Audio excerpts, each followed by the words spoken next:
Hello everyone. Today in this session we are going to discuss about a significant geopolitical topic which is coming from a viral video which is featuring Mizoram Chief Minister Mr. Lalduhoma. So this video, which has recently gained widespread attention, shows the Chief Minister making remarks during an event in the United States, and that have sparked serious discussion. So the implications of these statements, which touch upon ethnic unity, regional history, and potential geopolitical shift, which we will explore in detail in this video.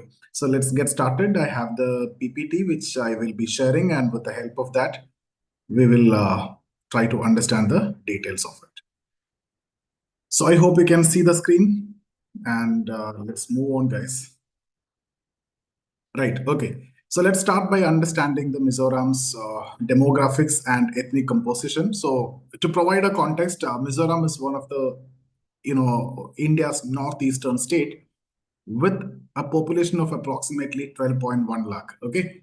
So the state is predominantly Christian with around 87% of the population practicing Christianity. Approximately 8% follow Buddhism, while only around 3% are Hindus. Okay, so this unique demographic is essential to understand as it reflects the cultural and religious landscape that influences local politics and sentiments and everything. Now, coming to the Chief Minister's speech. See, now let's focus on the content of the viral video. In his address during an event in US, Chief Minister made remarks emphasizing that Zo people spread across India, Myanmar and Bangladesh should not remain divided. They should get united. And he spoke passionately about the vision of unity for these ethnic groups under what he referred to as a single administration. While this may have been intended to convey a message of solidarity, it has led to interpretations that raise questions about its geopolitical implications as well. So now let's look at the Zo people. Let's try to understand. Okay.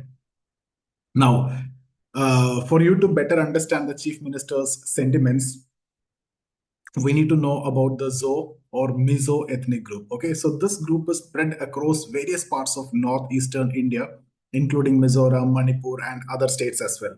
So they also have significant population in neighboring countries like Myanmar and Bangladesh. So if you see the Zo people, they share a common language, cultural practices, that ethnic identity, and a historical heritage, which contribute to a strong sense of identity and unity.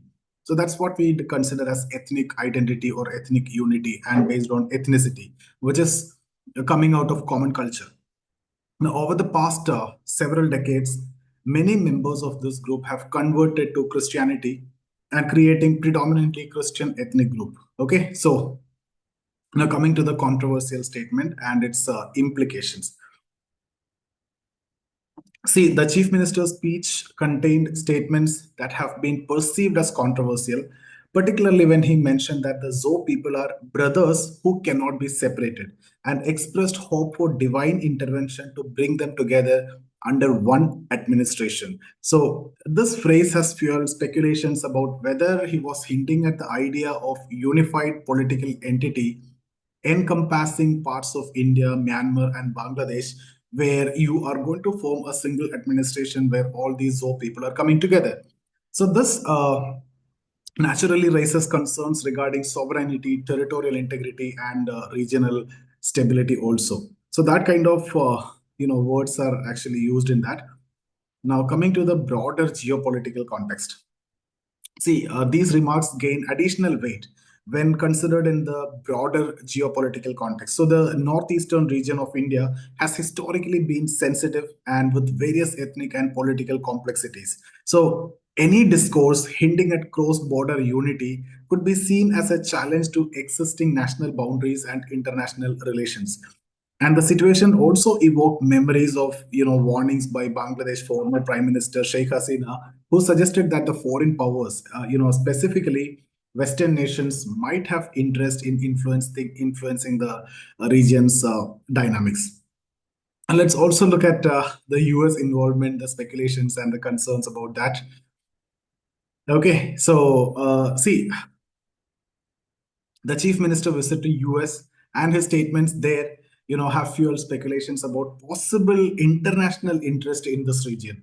So, like Sheikh Hasina, we have discussed, right? So, while there is no concrete evidence to suggest that the US is actively pursuing such kind of agenda, past instances have shown that Western nations often have strategic interest in different regions.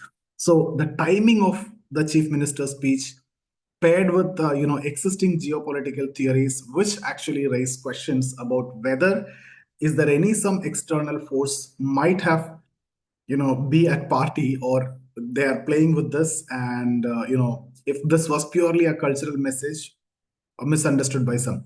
See, it could be a well-intended brotherhood kind of discussion without any other intention.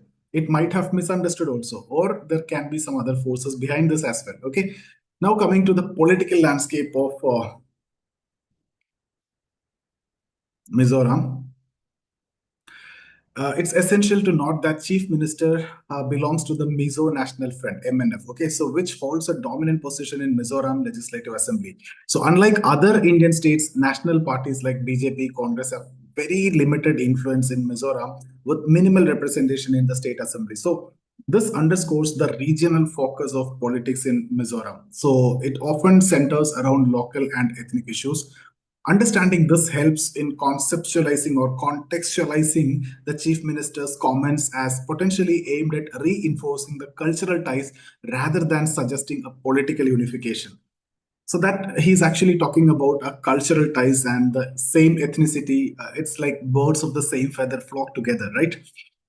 Now coming to historical references, guys, the surgery is over here, so that's why I'm facing it slightly difficult to talk.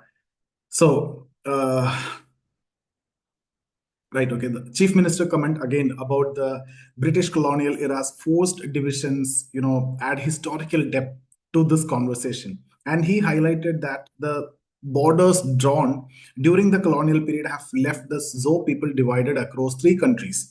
So, and he's looking for one administration and unity and the brotherhood of these Zo people. So, while his comments might be interpreted as a call for cultural and ethnic unity, the mention of single administration raises alarm here. Okay, so it brings to mind historical and present day concerns about maintaining the sovereignty and territorial integrity of India and its neighbors. Now, coming to the responses from political and public spheres. Yeah, the viral nature of this video has led to widespread discussions and debates, and many analysts, political commentators, and citizens have raised concern about the implications of such statements. And the question arises that is this simply a call for cultural unity based on that ethnicity, or does it imply aspirations for a larger geopolitical shift? Because you use the word single administration. Now, the Indian government must remain vigilant and proactive in addressing these discussions to prevent any potential misrepresentation that could lead to a regional unrest based on this. Now, coming to the role of external players and their interest. It's very important to mention that Bangladesh former Prime Minister Sheikh Hasina had once accused Western interests, just before I've mentioned, specifically US, of attempting to create Christian majority state in the region. So this claim, while not proven without any evidence, adds a layer of complexity to understanding how regional leaders and analysts perceive external influences. So the chief minister's speech, therefore, might be seen by some as playing into these long-standing fears of international agendas aimed at altering the regional or region's dynamics. Okay, now what is the way ahead? Let's look at that, future developments. So, guys, this topic is far from settled, and the chief minister's speech is likely to prompt further settlements and statements and controversies and discussions and debates and reactions, both from regional stakeholders and the Indian central government also. Observers will be watching to see if there is any clarifications or any additional comments from the chief minister or related parties. And it will be crucial for Indian government to maintain a balanced approach, promoting development and unity in the region while safeguarding the national interest. So that's what ultimately you need to do. You need to unite the region. You need to make them feel that they are part of the country, and that development should takes place over there. They should not feel like they are isolated. Okay. So what we can conclude, it's a potential interview question, guys. Okay. So in conclusion, Chief Minister's statement have opened up a significant debate that touches, on ethnic unity, historical grievances, and potential geopolitical consequences. So sociology students, very important, which is related to ethnic conflict, ethnic identity, ethnic issues, ethnic unity, and all those things will come. If you see here, while fostering unity among the Zo people across borders is a noble idea, but it must be approached carefully to avoid this kind of misunderstandings that could lead to a larger regional issue. So the Indian government and in government also, as well as the public, should keep a close eye on future development. And we will be discussing in the future session if there are any developments which are coming. So see you guys in the next sessions. Thank you so much for watching. See you soon.